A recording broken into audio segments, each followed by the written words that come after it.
une réponse à la crise préélectorale. D'abord, il faut qu'on comprenne que nous sommes dans une crise. Et l'expression, ce n'est pas nous qui l'avons dit la première fois. Je parle sous le contrôle du président exécutif.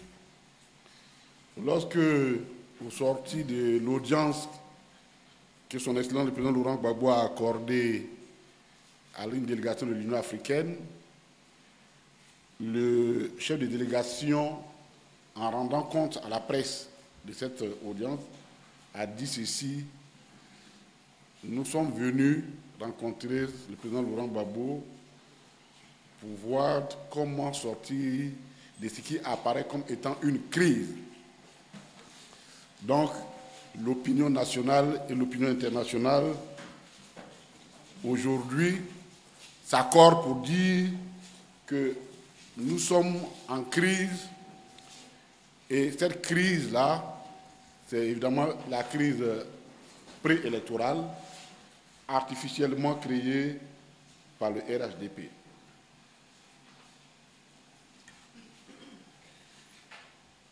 Et pourquoi nous disons que c'est artificiellement créé? Parce que depuis 2010, le RHDP n'a jamais gagné une élection à la loyale. Jamais gagné une élection à la loyale. En 2010, il a perdu les élections et il est revenu, il s'est imposé comme dirigeant du pays par l'effet des armes. Et je crois que c'est cette maladie congénitale du RHDP qui continue de diriger, de gouverner son approche politique, sa gouvernance politique. Depuis lors, soyez les bienvenus sur notre chaîne YouTube. Je m'appelle Mr. Aranho et si c'est votre première fois, n'hésitez surtout pas de vous abonner. On regarde la vidéo entière et on met nos avis dans les commentaires. On vit de crise en crise. En 2015, alors que la loi lui interdisait d'être candidat, puisqu'il avait été candidat en 2010 par des mesures exceptionnelles, le Conseil constitutionnel lui a donné le droit de contester des élections par dérivation. Lui, chaque fois sa candidature, il y a toujours une épithète pour accompagner et justifier sa candidature. Les autres sont candidats simples, mais lui, il faut toujours une épithète pour accompagner sa candidature. Donc, candidature par dérivation. Ben, ce qui est dérivé, c'est toujours compliqué. C'est-à-dire que quand vous dérivez, c'est-à-dire que vous n'êtes pas sur la bonne voie. Donc, par dérivation. Et vous rappelez tous ceux qui étaient candidats, qu'on a bannis, qui étaient déclarés candidats, ici Amara, Mamadou Koulibaly, et tous, devant l'obstination du RHDP de garder le pouvoir sans compétition réelle, ont jeté l'éponge. Parce que les conditions n'étaient pas remplies. Première crise, il s'est débrouillé, il s'est trouvé un accompagnateur et ils sont allés à ces élections.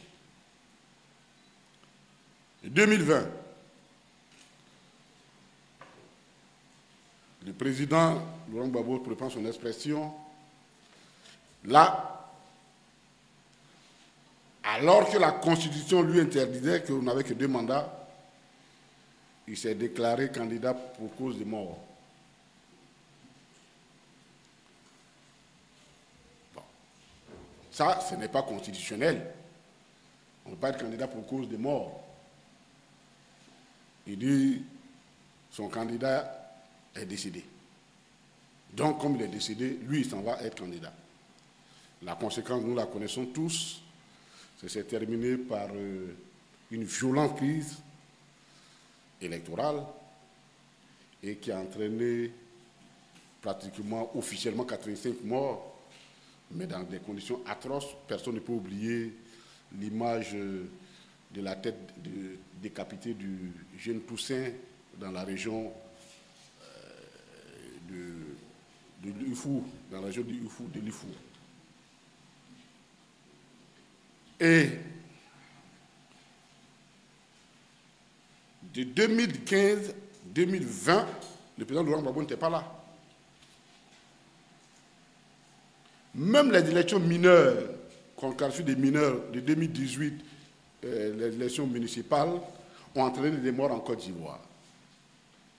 Donc, c'est une constante de la vie politique, c'est une constante de l'approche politique du RHDP, de créer artificiellement des crises et de faire en sorte que ces crises-là, ils puissent en tirer profit pour être un seul candidat ou du moins un candidat avec ses candidats que lui-même il choisit. Et puis le scénario, on le connaît, après les élections, il dit, bon, on va organiser un forum de la réconciliation nationale, et puis bon, voilà, on prend quelques mesurettes, et puis la vie continue.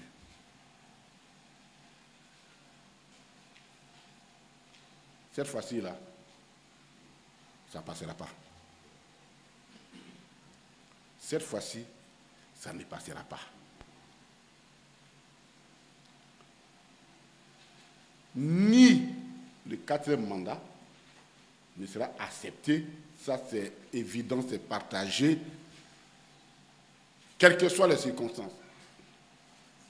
Même si par un cataclysme que nous ne souhaitons pas, tous ceux qui sont RHDP venant à ne plus être là et qui se retrouvent être le seul candidat, le seul membre de RHDP, ça ne passera pas.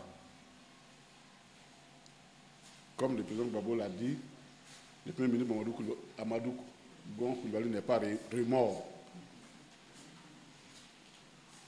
Donc, il n'y a plus d'argument valable qui puisse justifier un 4e mandat. Et c'est la réponse à cela que le mouvement Trop c'est trop a été lancé, initié par le président Laurent Gbagbo. Ce mouvement-là s'adresse à tous ceux qui estiment que la Côte d'Ivoire mérite mieux que l'image que nous nous offrons aujourd'hui d'une démocratie escamotée, contrôlée et au service d'une seule personne ou d'un seul clan. Ça ne peut plus passer. Le mouvement Trop c'est trop, initié par le président Laurent Gbagbo et dont l'opérationnalisation a été confiée au président exécutif, se veut l'expression du ras-le-bol de ceux qui ont souffert de cette gouvernance. Que ce soit des gens qui étaient admis au concours en 2010 et qui avaient commencé leur formation, je pense aux élèves de l'école de police et de gendarmerie qui étaient déjà en formation, qu'on a fait partie, tout autre fonctionnaire qui avait des acquis à qui on a refusé ses acquis. Je pense aux déguerpis pour cause de pont ou pour cause d'une mafia immobilière qui se cache derrière les postes pour pouvoir accaparer les terres des pauvres personnes qu'on chasse. On le dit avec preuve. Vous arrivez à Gesco, vous arrivez à Vridi, quartier abattoir, vous vous rendez compte que cette opération-là, elle n'avait été menée que par une mafia immobilière. Des tenants du RH, du pouvoir du RHDP. Aujourd'hui, nous parlons, il y a un conflit entre le conseil municipal de Port-Boué et le gouverneur du district d'Abidjan sur cette question. C'est-à-dire que tout se fait en hors la loi dans ce pays-là. Toutes ces personnes, les affamés de la vie chère, les persécutés fiscaux, tous ceux qui, chaque 2 mois, regardent leur facture d'électricité et s'interrogent comment la payer. Ce mouvement-là est ouvert à toutes ces personnes. Nous devons dire, avec le président Laurent Gbagbo, qu'effectivement, trop, c'est trop. Le troisième mandat nous a suffisamment rassasiés. Un quatrième mandat, c'est l'asphyxie. On ne veut pas être asphyxié. Personne ne veut être asphyxié.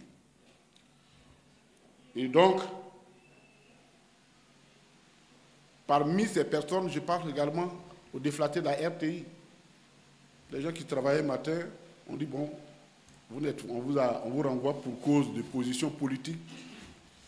Et ces personnes-là sont aujourd'hui dans la rue, des agents de la BCAO. On renvoie même sans indemnité des gens qui ont travaillé pour sauver la Côte d'Ivoire. La liste est longue. Mais c'est le mouvement Trop c'est trop que dirige, que opérationnalise le président exécutif s'ouvre à toutes ces personnes-là. Quitter les récriminations de salon. Quittons la bataille numérique. Elle a son sens, c'est vrai. Mais si vous exprimez votre désarroi et votre peine à travers les réseaux sociaux, si ça vous soulage, mais ça ne règle pas votre problème. C'est comme si quelqu'un se lève le matin, j'étais fâché, il commence à donner des coups de poing à son mur. Oui, ça te soulage momentanément, mais ça ne règle pas ton problème. Le président Gbagbo nous appelle à une coalition active, portée par une détermination sans faille, sans violence, mais avec une détermination sans faille pour exprimer le ras-le-bol de toute la population. Et donc, ce mouvement-là, que nous appelons TCST, on va l'abréger comme ça, trop c'est trop, s'ouvre à vous tous. Y compris les hommes médias, parce que quand le président devait venir, j'étais chargé de la commission communication et j'ai eu le plaisir, et je crois que c'est un exercice que le PPAC doit pouvoir renouveler, d'aller visiter toutes les maisons de presse, c'est-à-dire nous, les journalistes. Franchement, chapeau, parce que les conditions dans lesquelles vous travaillez, c'est quand même terrible. Vous aussi, vous êtes des persécutés du régime. Donc, vous aussi, le mouvement Trop c'est trop vous appartient. Il n'y a pas de force aussi forte pour maintenir un peuple qui aspire à un changement. Donc, le mouvement Trop c'est trop, c'est à vous qu'il s'adresse. Aux villageois d'Adjamé, qu'on a déguerpi nuit, c'est à eux qu'on s'adresse. Donc, le mouvement Trop c'est trop est la réponse collective que nous devons poser à la tentative d'un quatrième mandat. Qu'en est-il du rapprochement entre le PPACI et le PDC-RDA? Tout en étant juste le PDCI faisant partie du mouvement Trop c'est trop, mais le rapprochement entre le PDCI, le PPACI et le PDC-RDA vise surtout à créer les conditions d'une élection paisible, transparente et inclusive.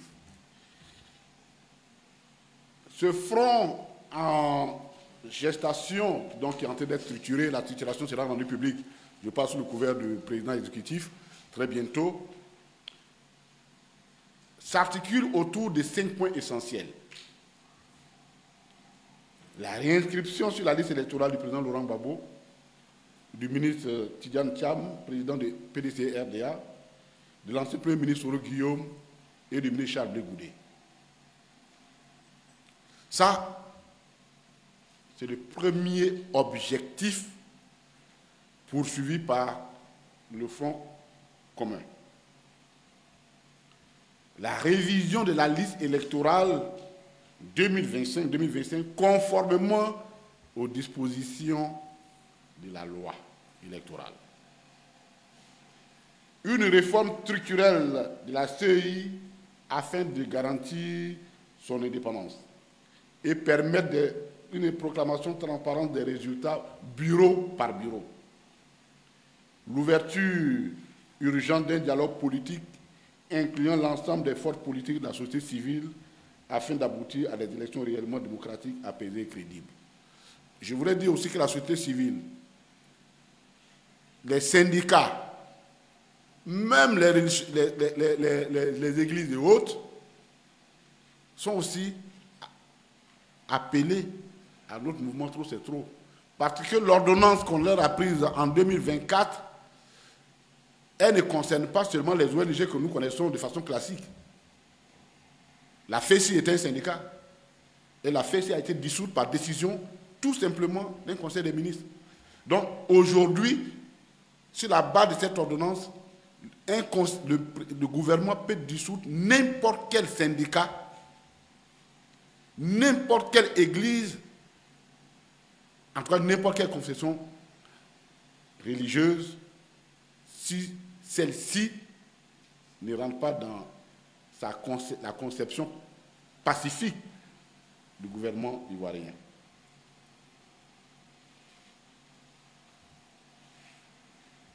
Ces deux événements, c'est-à-dire le mouvement Trop c'est trop, et puis le rapprochement entre le PPACI, le PDC et RDA, expriment les aspirations profondes de la quasi-totalité des Ivoiriens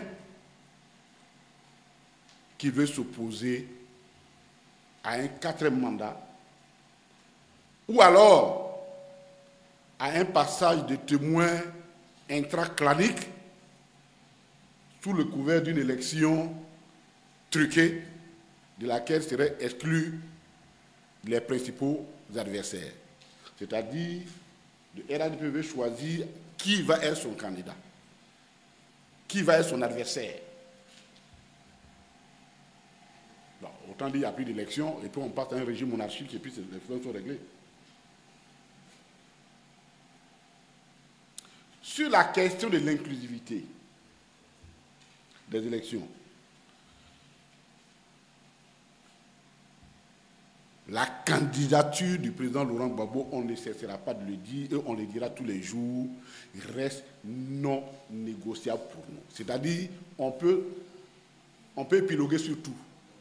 Mais sur ça, là, c'est une question non négociable. Quelles que soient les modalités, c'est-à-dire, quels que soient les arrangements internes au RHDP,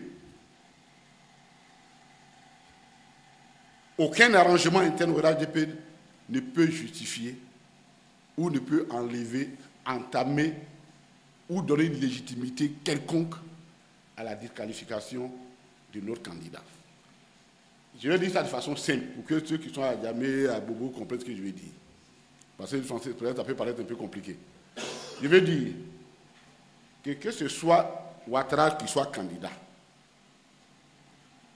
que ce soit parce que sous la pression populaire, il n'est pas candidat et qu'il cherche quelqu'un d'autre dans son camp, ça c'est leur affaire à eux. Ça ne peut pas empêcher la candidature du président Laurent Gbagbo. Je vais encore être plus explicite.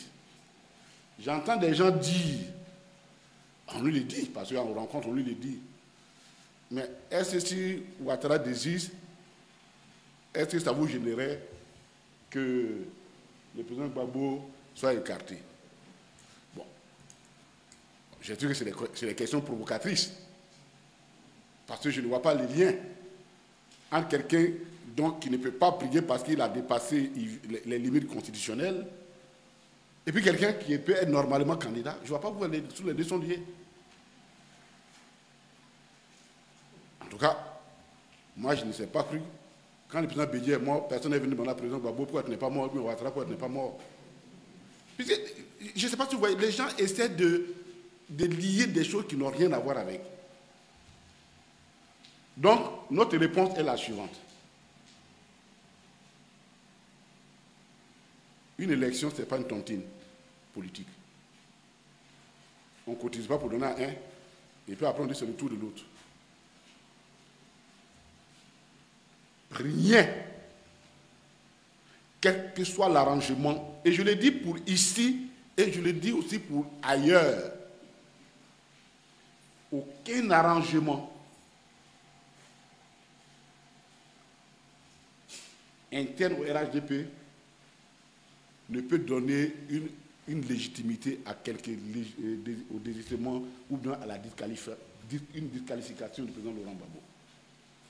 Que cela soit compris et qu'on ne nous pose plus ce problème-là parce que je trouve que c'est de la provocation. C'est comme si on dit, Bayrou n'est plus candidat. Bon, comme Bayrou n'est pas l'autre, De Villepin qui veut devenir dans la course. Bon, De Villepin, Bayrou, vous avez même plus le même âge. Bon, comme Bayrou ne peut pas être candidat, De Villepin, bon, faut pas être... C'est quoi ça, tout ça là? Donc ça, c'est une question fondamentale à laquelle nous tenons pour ne pas qu'on nous repose cette question-là. C'est pourquoi nous avons commencé le parrainage. Hein. Le président exécutif était à une délégation à la formation sur les parrainages. Et heureusement que la raison a fini par prévaloir. On avait entendu un responsable de la CEI dire qu'eux, ils donneraient leur liste définitive qu'aux personnes qui sont inscrites sur la liste électorale. Bon, je crois que, comme on dit, la nuit porte conseil, la nuit a dû leur porter conseil. Je crois qu'ils sont revenus à des meilleurs sentiments, on ne va pas revenir là-dessus, mais ce n'est pas leur compétence. C'est-à-dire parfois, il faut raisonner de façon simple. On dit pour être candidat, il faut avoir les parrainages. C'est-à-dire que donc, le parrainage précède la candidature. Mais donc, vous ne pouvez pas d'emblée dire, moi, je ne veux pas que toi tu sois parrain, tu aies des parrains, parce que tu seras pas. Mais toi, tu es qui? La CEI, ce n'est pas ton rôle. Ton rôle, c'est de ramasser toutes les filles, tous les parrainages, toutes les données et aller déposer au Conseil constitutionnel. Et puis, le débat a lieu là-bas. Heureusement, qu'ils sont revenus aux meilleurs sentiments, et c'est tant mieux. C'est dire aussi que notre détermination peut porter des fruits.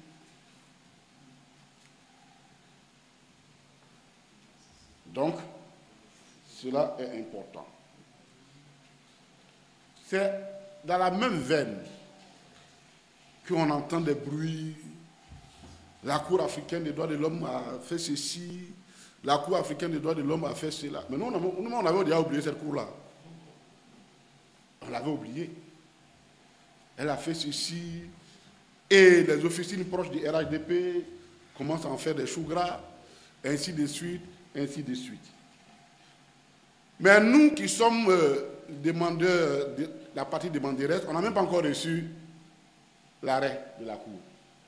Donc on ne sait même pas de quoi la Cour parle, puisqu'on n'a pas encore reçu l'arrêt. Mais que la Cour nous envoie l'arrêt aujourd'hui, qu'elle nous envoie l'arrêt demain, ou qu'elle nous envoie l'arrêt dans 100 ans, en quoi nous, ça nous concerne?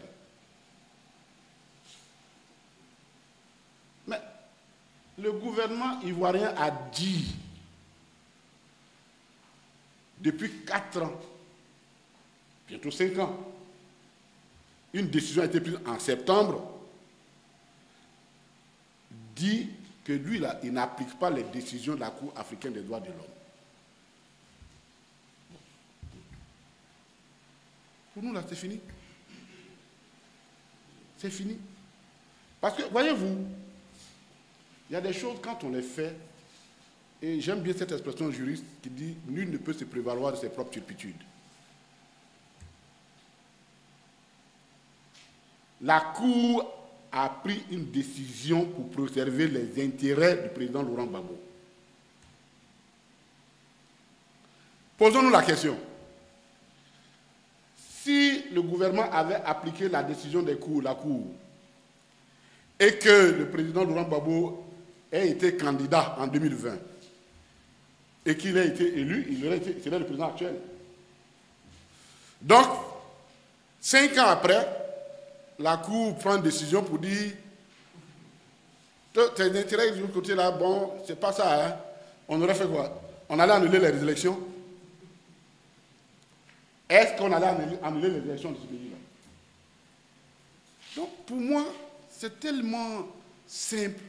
Pour nous, au PPACI, c'est un non-événement. C'est un non-événement.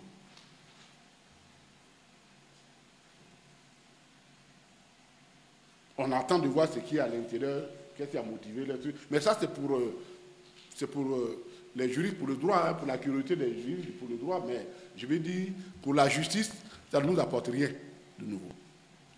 Parce qu'il aurait fallu, pour que cette décision produise, on a parlé de bon français, pour que cette décision produisisse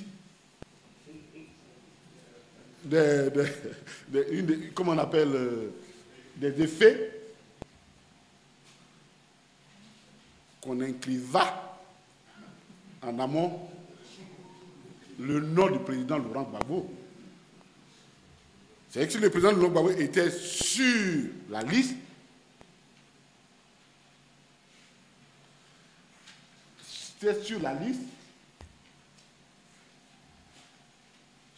de, comment on appelle la liste électorale, oui, alors la décision qu'on aurait prise aurait eu un sens. Est-ce que vous comprenez? Ah, je crois que ce n'est pas inscriva, c'est inscrivi. Ouais, il ne faut pas que je me trompe de français. Parce qu'ils vont laisser tout mon intérêt puis ils vont se garder sur ça. Ouais, voilà ce qu'il a dit de choses. Non, ce n'est pas un clivat. Et donc, chers amis, cette décision n'a pas d'impact et n'entraînera à notre détermination. Au contraire, cela doit nous mobiliser davantage. Parce que de toute façon, ce pays-là, il y a une jurisprudence qui est bien établie maintenant, hein, qu'une décision de justice n'a jamais empêché quelqu'un d'être candidat en Côte d'Ivoire. Hein. Sinon, le président de RHDP, qui est le président de la République, ne le serait pas. Hein. Donc pourquoi voulez-vous que ça change quelque chose aujourd'hui? Pourquoi voulez-vous que ça change quelque chose? Non. Non. Les militants et militantes du PPACI, les sympathisantes et sympathisants du PPACI, vous tous qui croyez que la Côte d'Ivoire doit avancer,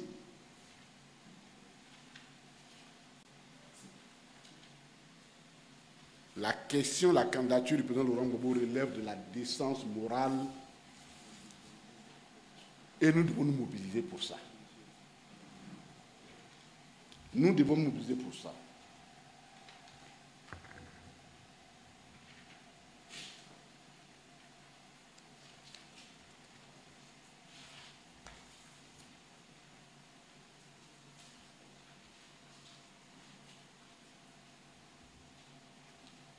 Par ailleurs, et ça nous voulons insister là-dessus, vous savez, quand nous disons ces choses, les gens nous prennent pour des gens qui sont...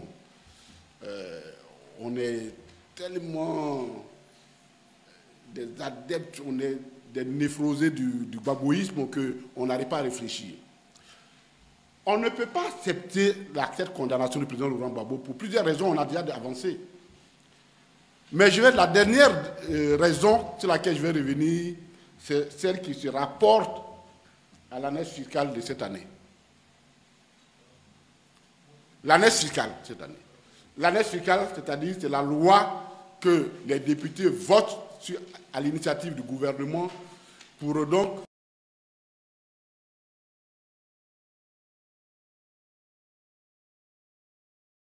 je vais vous lire l'alinéa 2 de son article 28.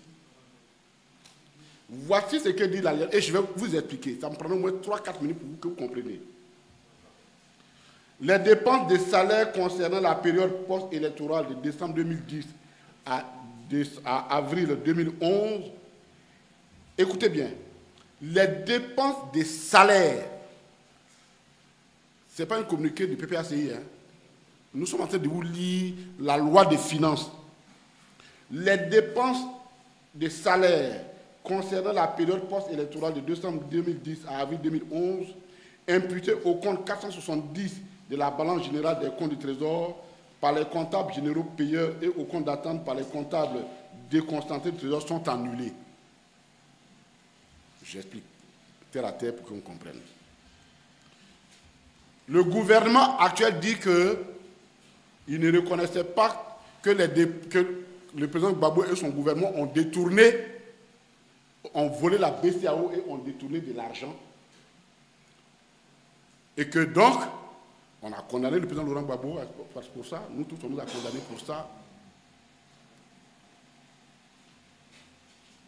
Et puis, 5 ans après, même pas, 10 ans, oui, bientôt 2011, maintenant ça fait... Non, pratiquement bientôt 15 ans. Dit ceci, oh, mais c'est pas grave. Nous reconnaissons qu'effectivement, il s'agissait des salaires qui ont été payés aux fonctionnaires et agents de l'État de Côte d'Ivoire. Nous vous demandons donc de passer les écritures comptables correspondant à cette réalité financière et budgétaire. Voici ce que ça veut dire. Il n'y a pas eu de vol, ce sont des salaires, et non, nous vous demandons de les comptabiliser comme tels pour que les comptes de l'État soient des comptes propres. Ça, je dis bien, ce n'est pas un communiqué du PPACI, hein. C'est l'annexe fiscale, l'article 28 de l'annexe fiscale alinéa 2. Si donc l'État reconnaît qu'il s'agit donc des salaires qui ont été payés, le corps du délit n'existe plus. Il n'y a plus de corps du délit. Et pourquoi pensez-vous que nous, on va accepter cette opprobre là sur le président Laurent Gbagbo?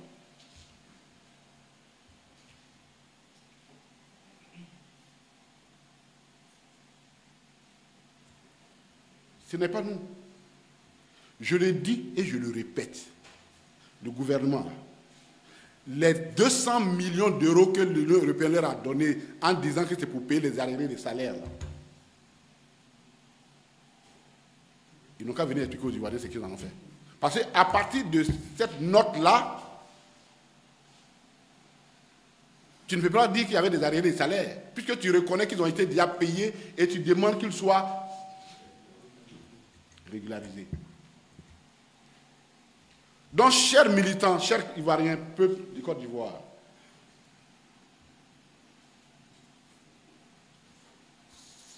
cette nouvelle donne renforce notre détermination pour ne pas accepter l'injustice faite au président Laurent Gbagbo. On ne peut pas accepter ça.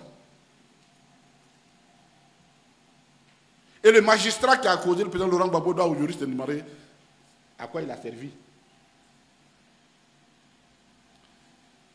Non seulement la BCAO, on ne nous a pas volé, personne dit on a été victime de quoi que ce soit, mais le gouvernement lui-même vient de reconnaître pour dire non, ce sont des salaires que vous avez payés, régulariser les comptes. Et puis nous, on va s'asseoir pour accepter sur la base du faux qu'on accuse notre leader, on jette le propre sur lui. Lui qui a fait de la vertu, du moins de la probité morale vis-à-vis de l'argent, sa vertu cardinale, vous pensez que nous allons accepter que sa vie politique s'arrête sur une telle opprobre? On va accepter ça? Nous n'accepterons pas ça. ça, c'était pour que vous compreniez le nouvel élément qui vient renforcer les preuves de ce qu'il n'y a jamais eu de vol et que tout cela relève d'une cabale bien calculée par rapport donc à l'élection du président Laurent Gbagbo. Nous irons aux élections. Nous gagnerons les élections.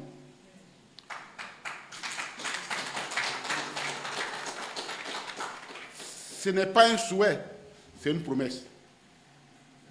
C'est une promesse.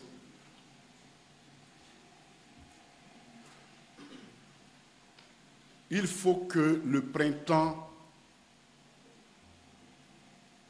des vices s'estompe pour laisser éclore celui de la vertu.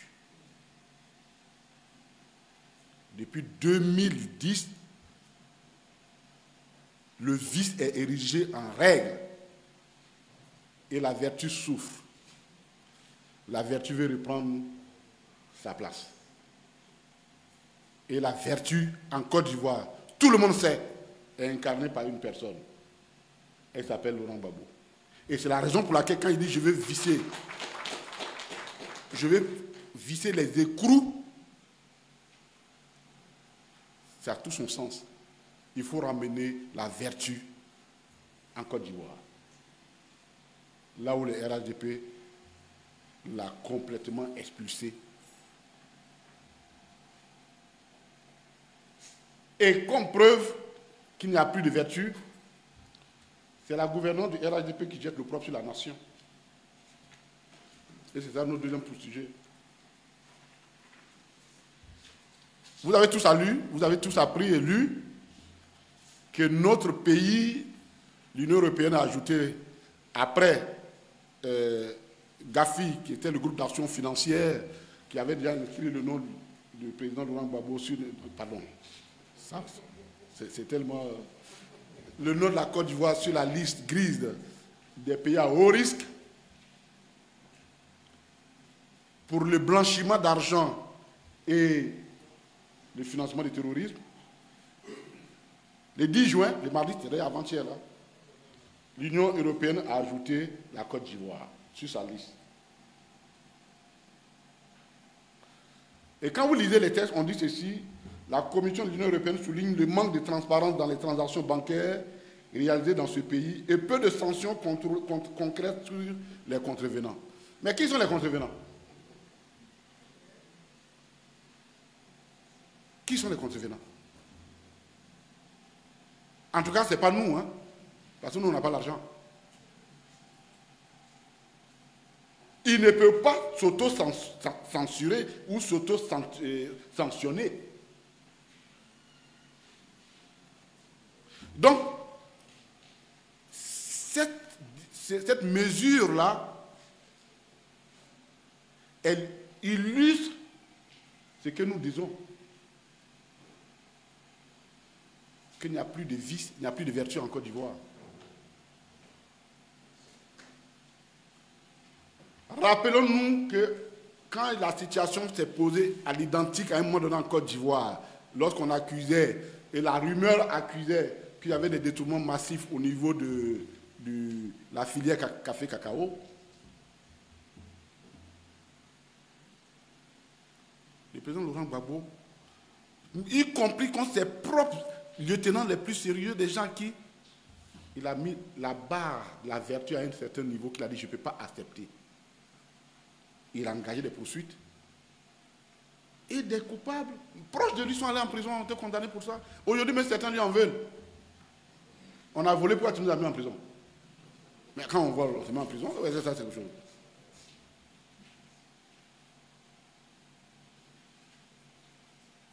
N'oublions pas, ça va être douloureux. Sa propre assistante personnelle a été prise à défaut et le président Laurent Gbagbo, en son temps, n'a pas épargné le niveau de vertu qu'il avait.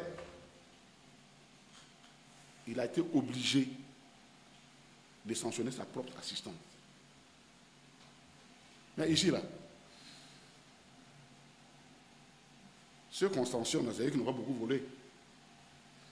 Quand tu fais un peu, là, on dit, non, ça, c'est pas grave, ça, tu n'es pas fort. Parce que si tu veux faire, il faut faire bien. Ça, c'est ça qui nous ressemble. Mais quand tu fais un peu, là, c'est pas bon. Ne nous ressemble pas, on te sanctionne.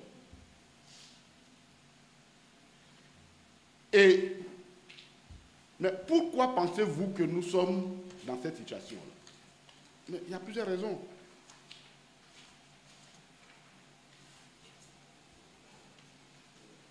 Il y a le poids de la corruption. Là où la corruption est endémique, là prévaut le blanchiment d'argent. Parce que moi, un matin, si je me lève avec 500 millions pour dire à la banque, il faut prendre 500 millions de mon compte, on va dire, ah, il y a un problème quand même. Hein. Tu fais quoi pour avoir 500 millions? Donc, quand on vole l'argent, on ne le garde pas quelque part. On ne le va pas à la banque, on le cache. Et quand on le cache, vous voyez, on fait quoi? C'est là, ouais, maison qui pousse là, partout, qui est passée par là, où est les boulangeries. Chaque 200 mètres, il y a boulangerie. On ne sait même pas finalement. On nous disait qu'avant, c'est les baoulés qui mangeaient le pain. Maintenant, on dit que tout le monde mange le pain chaque matin. Tout le monde mange le pain ici. À chaque 100 mètres, vous trouvez une boulangerie. Et puis, c'est le même nom. Paris Délices, café des choses, Délices, des trucs, pain d'or, baguette d'or, sucré d'or. En fait, tout est. Mais c'est ça qu'on appelle les méthodes de blanchiment d'argent. Donc, là où la corruption est endémique, là prospère le blanchiment d'argent. Deuxième raison, l'économie de la drogue. Avant, la drogue, là, on disait, ah, ça c'est trop compliqué. C'était vraiment quelque chose d'assez... Ah, maintenant, là, c'est... Là, ils ont envie de mettre ça dans le PIB, hein, mais si on met la part de la drogue dans le PIB, peut-être notre PIB va atteindre, cette proportion va être à un niveau qu'on ne pourra pas contrôler. Et je dis bien, je rappelle très bien le procès de ceux qu'on a soupçonnés à un moment donné de faire la drogue. Il y a un Italien ou quoi qui avait... Il allait au procès, il a dit, mais vous là, vous nous fatiguez. Il dit la Côte d'Ivoire là. Avant, pour faire passer 1 kg de drogue en Côte d'Ivoire, il fallait payer 10 à 15 millions. Il fallait dépenser 10 à 15 millions. Maintenant, il y a même des comptes. Il y a des comptes, ils ont solde. Ici, maintenant, même avec ce gouvernement-là, on a soldé. Il y a solde. C'est-à-dire ce n'est plus 10 millions. Avec 3 millions, là, tu as 1 kg de drogue qui passe ici. Donc, pourquoi voulez-vous... Là, il faut barca dans ça. Pourquoi voulez-vous que votre pays ne se constitue pas la plaque tournante de la drogue? Et aujourd'hui, la Côte d'Ivoire fait partie, depuis en tout cas 2010, 2011, la Côte d'Ivoire fait partie des plaques tournantes de la drogue en Afrique. C'est connu. Mais l'argent de la drogue, là, ça va où? Il faut blanchir l'argent de la drogue. Donc là où il y a la drogue, il y a une économie de drogue, prospère également le blanchiment d'argent et l'argent du crime. Autre élément, les barons des anciens régimes des autres pays, déchus justement pour avoir volé dans leur pays, ils sont tous ici en Côte d'Ivoire. Ils ne se gênent même pas même, c'est-à-dire, non seulement ils sont ici, mais ils sont militants affichés de RADP. Mais oui, mais ils ne se gênent pas. Bon. Mais, eux, comment ils gèrent leur fortune qu'ils ont gagné de façon par la prévarication de leur pays? Comment vous pensez qu'ils gèrent ça? Une cause aussi d'aggravation du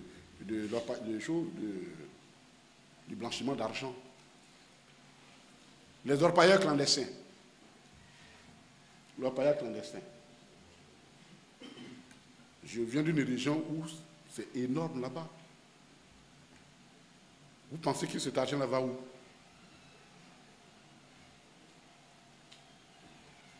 Donc,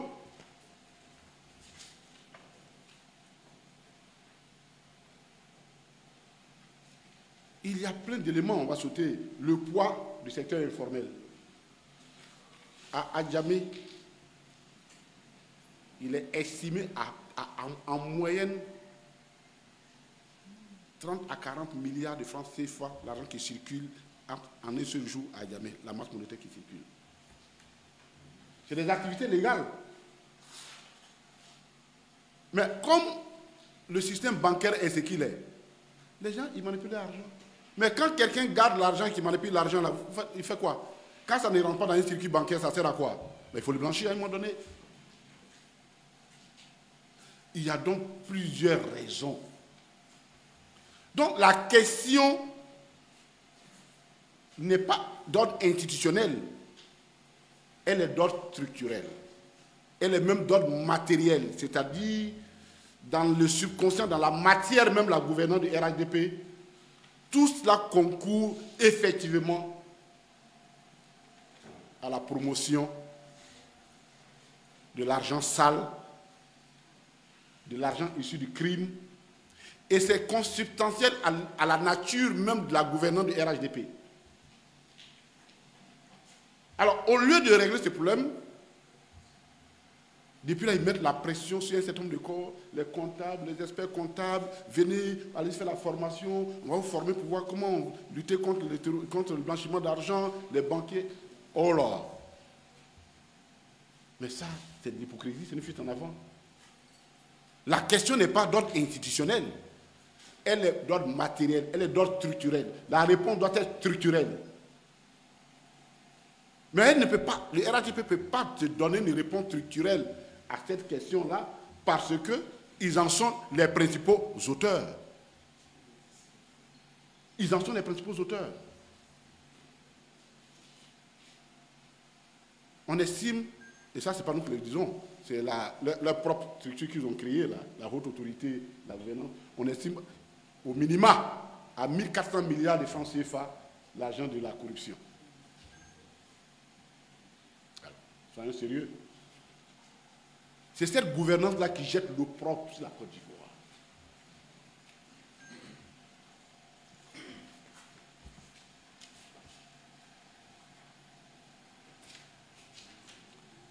Le RHDP est un système,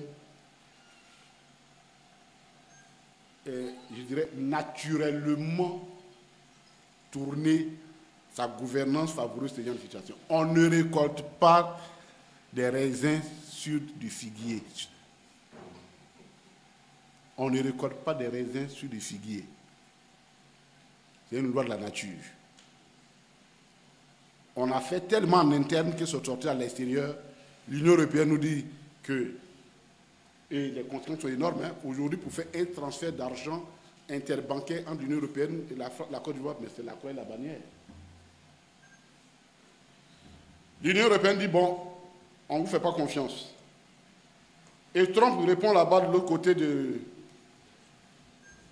l'Atlantique, oui, vous avez raison, nous-mêmes on ne leur fait pas confiance parce qu'on ne veut même pas que très bientôt les passeports rentrent dans notre pays.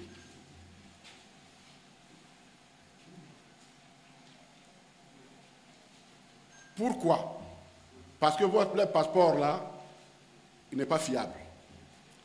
On a découvert leur passeport dans des mains de personnes, c'est-à-dire le passeport ivoirien, c'est le seul qui se promène dans le monde.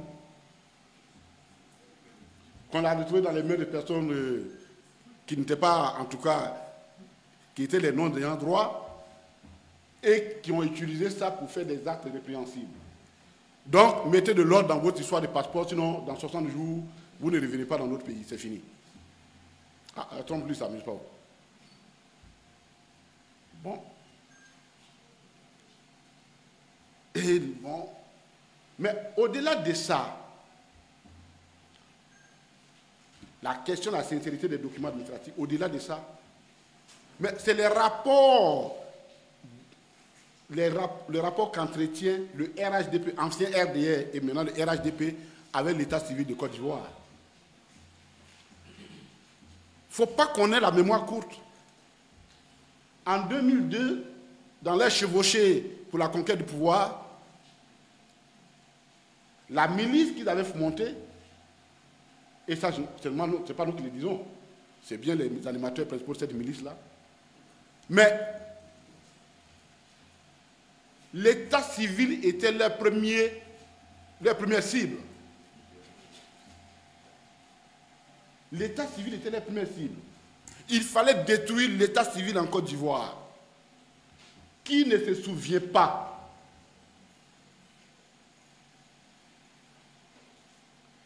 de ces images des registres d'état civil déchirés qui jonchaient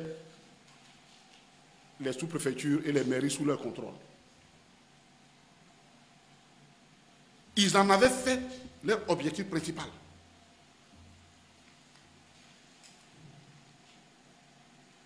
Et nous avons perdu l'un de nos cadres, les meilleurs parmi les meilleurs, pour cette cause, le ministre Bougadoudou.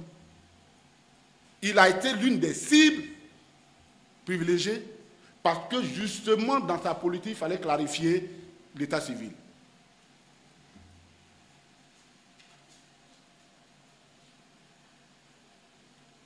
Donc, naturellement, le RHDP n'a jamais voulu d'un état civil sérieux dans notre pays.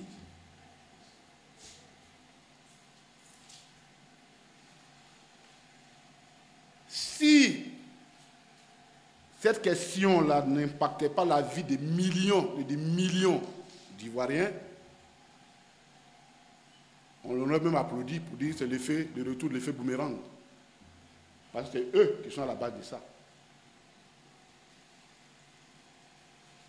À un moment donné, ils ont trouvé que c'était juste dans un pays qui n'y a pas d'état civil. Parce que si je m'appelle Koné,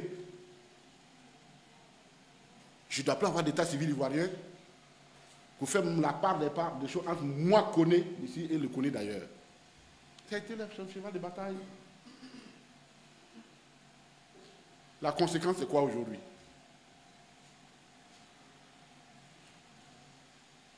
La conséquence, c'est quoi? C'est qu'on n'a pas d'état civil.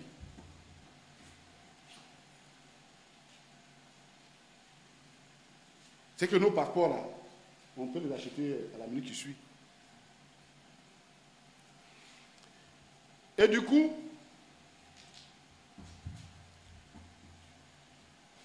ceux qui les ont servis, arrivés là, ne pouvant pas leur trouver de travail sur place ici, ils leur ont dit, bon, on va vous aider à aller de l'autre côté de la Méditerranée. Ben, il faut leur donner des papiers. On ne va pas comme ça là-bas. Il faut leur donner des papiers. Donc, papier d'identité pour récompense de service rendu. Et un matin, l'Europe est envahie d'Ivoiriens.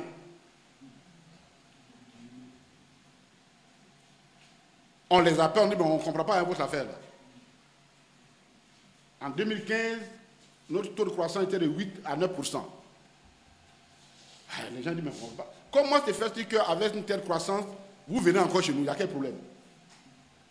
On les convoque tous à la Valette, Mal-la-Valette, pour qu'on en parle. Et on leur donne, ils discutent, et on leur donne des moyens pour lutter. Ils disent, oui, on va lutter contre ça. Et le gouvernement ivoirien prend beaucoup d'argent. Hein, parce que eux, là où il y a l'argent, là, ils prennent. Hein. Ils ne cherchent pas chose. OK. Au bilan de 2017, le rythme a augmenté. Il y a un problème. Ah, ils vont dire, ah non, on a fait tout, mais dans la réalité, les papiers là, c'est pas... Ils prennent nos papiers, mais ce n'est pas les Ivoiriens. Ah bon? Donc vous reconnaissez que votre état civil est faible, puisqu'on peut prendre vos documents comme on veut, quand on veut, et les utiliser de façon frauduleuse. C'est ce qu'ils prennent comme justificatif. Donc ce n'est pas nous, hein. Ce n'est pas des Ivoiriens. Ben, parfait. Si donc ce n'est pas des Ivoiriens, si donc ceux qui vont là-bas, les passeports, les documents ivoiriens, vous doutez d'eux, pourquoi voulez-vous qu'on ait confiance à la liste électorale ici? Puisqu'elle a été établie à partir des mêmes documents. Pourquoi le passeport de la carte d'identité ivoirienne utilisée par un non-ivoirien et comment on appelle, serait contesté en France, en Italie, ailleurs, et ici on l'accepterait? Pourquoi? Pourquoi on l'accepterait? Donc ils reconnaissent que l'état civil ne marche pas. Donc on n'a qu'à tirer toutes les leçons. Donc quand nous disons qu'il faut faire l'audit de la liste électorale, ce n'est même pas des caprices, c'est vous-même sur la base de vos propres déclarations.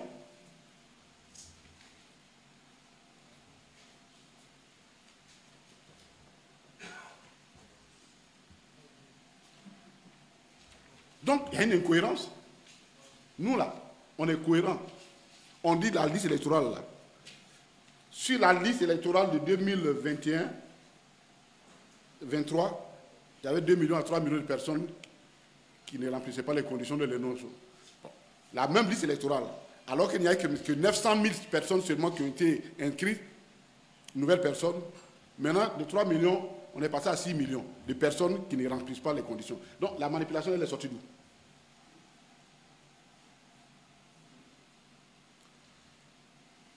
Mais il ne s'arrête pas là.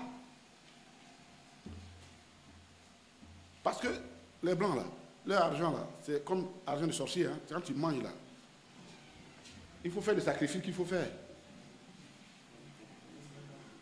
Tu es obligé de cracher. On les coince. Il dit, bon, d'ailleurs, c'est parce qu'il n'y a pas de visa entre le Maroc et nous que vous allez là-bas au Maroc facilement en Tunisie.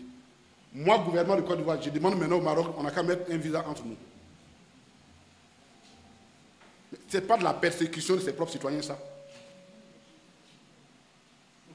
Ce n'est pas de la persécution.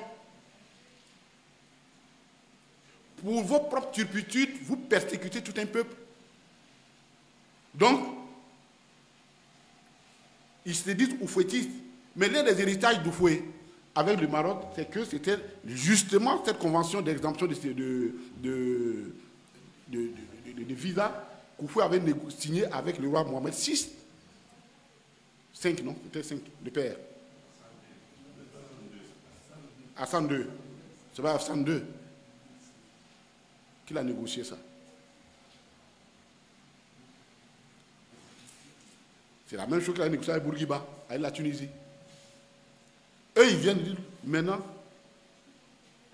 pour qu'on puisse être présentable devant l'Union européenne, on demande que vous mettiez un visa. Autre conséquence, parfait, les gens mettent les visas.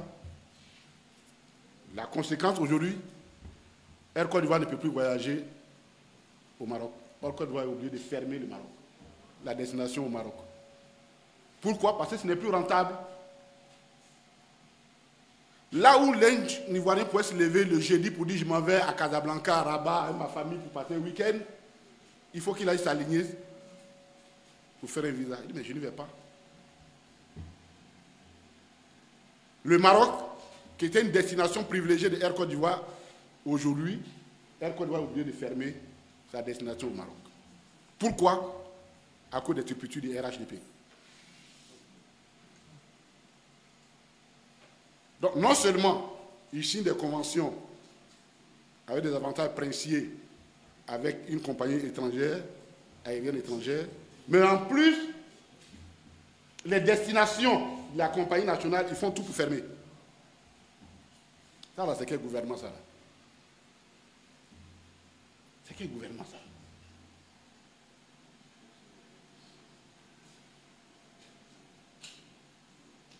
Donc, Air Côte d'Ivoire est le souffle-douleur de l'administration, de la gouvernance de Ouattara et de RHDP.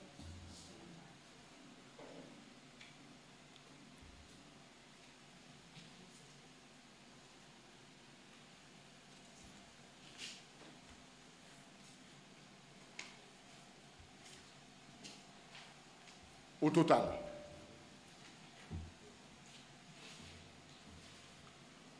15 années après avoir promis des solutions aux problèmes des Ivoiriens, le RHDP est devenu lui-même le seul et l'unique problème de la Côte d'Ivoire. Il n'a plus de solution Lui-même, maintenant, il constitue l'unique problème de la Côte d'Ivoire.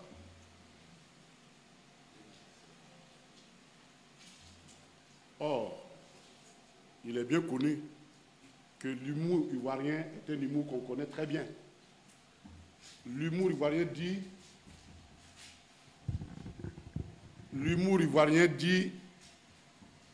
nous on ne dit pas dans mauvais rêve. Cauchemar de 15 ans, là, c'est trop.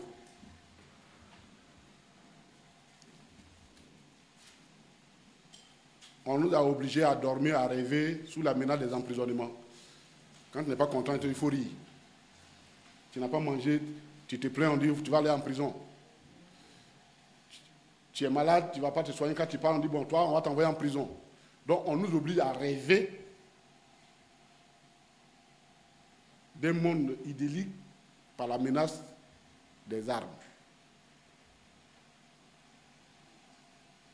Les Ivoiriens ne veulent plus se laisser séduire par les miroirs aux alouettes avec des solutions qui insultent plus la dignité qu'elles appellent leur peine. Honnêtement. La solution popote là, comment on appelle ça? Popote familiale. Comme les Ivoiriens, c'est des moqueurs. Il y a un qui a fait un calcul bizarre. Il m'a envoyé, il dit, quand tu vas faire ta tribu, il faut leur dire, hein, moi mes calculs là, ça ne tombe pas. Je dis, mais c'est quel calcul? Il dit, moi j'ai étudié les nombres. Je dis, mais tu as fait tes nombres, ça quoi? Il a fait un calcul, il me dit, ça correspond à 12. 12, ce n'est pas un bon nombre. Donc, ça, c'est un rite. C'est un rite qu'ils sont en train de faire sous le couvert de popote. Pourquoi c'est seulement 2000 personnes qui prennent? Tu vois, les Ivoiriens aiment faire ils font de l'humour avec tout. Mais 50 000, et c'est bien prévu, 50 250 francs.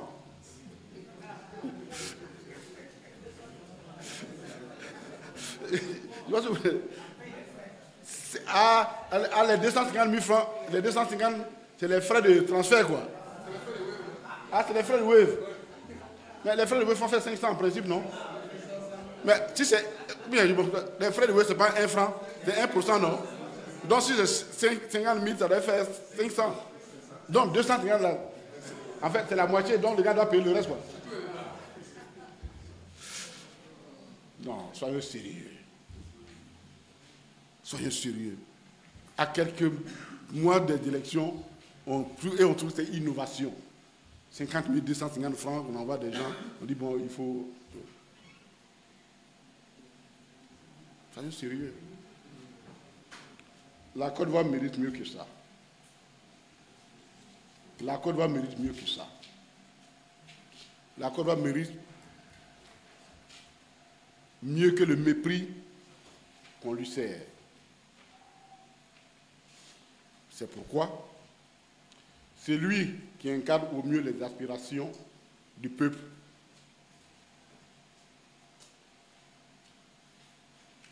Son Excellence le président Laurent Gbagbo, avec le peuple, dans un cœur de tristesse, mais plein de détermination, chante avec leurs compatriotes, nos compatriotes pour dire trop, c'est trop. Trop, c'est trop. Le RHDP doit partir en octobre 2025. Je vous remercie. Merci d'avoir regardé la vidéo du début jusqu'à la fin. N'hésitez surtout pas de vous abonner, liker, partager et surtout vos avis dans les commentaires. Que pensez-vous de tout ce que vous avez écouté dans cette vidéo? Parlons des élections présidentielles de 2010. Qui a gagné? Le président Alassane Ouattara ou bien l'ancien président Laurent Gbagbo? Jusqu'aujourd'hui, le PPACI refuse toujours d'accepter qu'ils ont perdu les élections de 2010. Pourquoi? Parce que, et ce qui prouve qu'il n'a pas menti, prenons par exemple les propos de Robert Bourgi qui a confirmé réellement que le président Laurent Gbagbo avait gagné les élections. Vous voyez, non? Robert Bourgi avait confirmé ça. Et la Cour constitutionnelle a aussi confirmé la victoire du président Laurent Gbagbo. Mais il n'était pas reconnu par les institutions étrangères. Donc, ce qui a fait qu'il n'a pas été soutenu et il a perdu le pouvoir. Aujourd'hui, maintenant, qu'est-ce qui se passe? C'est que quoi, à la veille des élections, on passe par tous les moyens pour pouvoir fragiliser la démocratie et garantir la victoire. C'est ce qui se passe aujourd'hui avec le système de parrainage pour éliminer certains candidats. Et aussi cette question de nationalité qui élimine catégoriquement le président Tidiane Thiam et aussi l'affaire de Blé Goudé et de l'ancien président Laurent Gbagbo. Ce qui a fait que ça a fragilisé les opposants. Et maintenant, le candidat unique, le président, peut encore se candidater et remporter facilement cette élection. Oui, facilement cette élection. La démocratie est fragilisée. La démocratie est totalement fragilisée. Et notre prière, c'est qu'on parle d'une crise préélectorale. Normalement, on doit avoir une crise post-électorale au cas où on enregistrait des fraudes à l'élection. Maintenant, on parle d'une crise c'est-à-dire préélectorale. C'est-à-dire que quoi? Il y a des reproches qu'on fait à la CI, mais la CI ne veut même pas intégrer ces reproches. Elle ne veut même pas corriger les erreurs énumérées. La CI veut s'entêter, M. Koulibaly veut s'entêter et organiser les élections comme ça, avec tout ce qu'on a reproché à la CI. Et la CI, c'est que on va aller à l'élection avec une liste électorale qui est déséquilibrée, une crise préélectorale déjà établie, ce qui donne droit automatiquement à une crise post-électorale. Puisque quoi? On vous reproche aujourd'hui que les listes là, la liste électorale contient des erreurs. Vous ne réagissez pas. Vous organisez les élections, même si vous les gagnez légalement, si vous les gagnez avec la transparence, on ne va pas vous croire, on va dire non, c'est parce que la liste était déséquilibrée, c'est pourquoi vous avez gagné. Et ça crée automatiquement une crise post-électorale. Je pense que le président Alassane Ouattara va réfléchir sur cette question. M. Koulibaly va aussi réfléchir sur cette question. Et ils vont essayer de régler ça. On attend juste les notes, quoi. Les notes, ok? On dit les décrets, on dit tel, et puis on va intégrer telle personne, et puis c'est vite fait, quoi. Vite fait, pour éviter un chaos total. On parle de la révision de la liste électorale, mais malheureusement, nous sommes déjà au mois de juillet et c'est impossible. On pensait qu'on pouvait le faire avant la fin du mois de juin. Mais la CEI a maintenu sa décision ferme, pas de révision avant l'élection. Et c'est ce qui énerve même les gens. C'est ce qui énerve même les gens, ça. Ça énerve beaucoup de personnes. On ira à la guerre. Merci d'avoir regardé la vidéo du début jusqu'ici. On espère que tout va se passer bien et on n'aura même pas une crise post-électorale. Ouais, la vidéo a tout expliqué. Vous avez tout noté et merci. On se capte à la prochaine.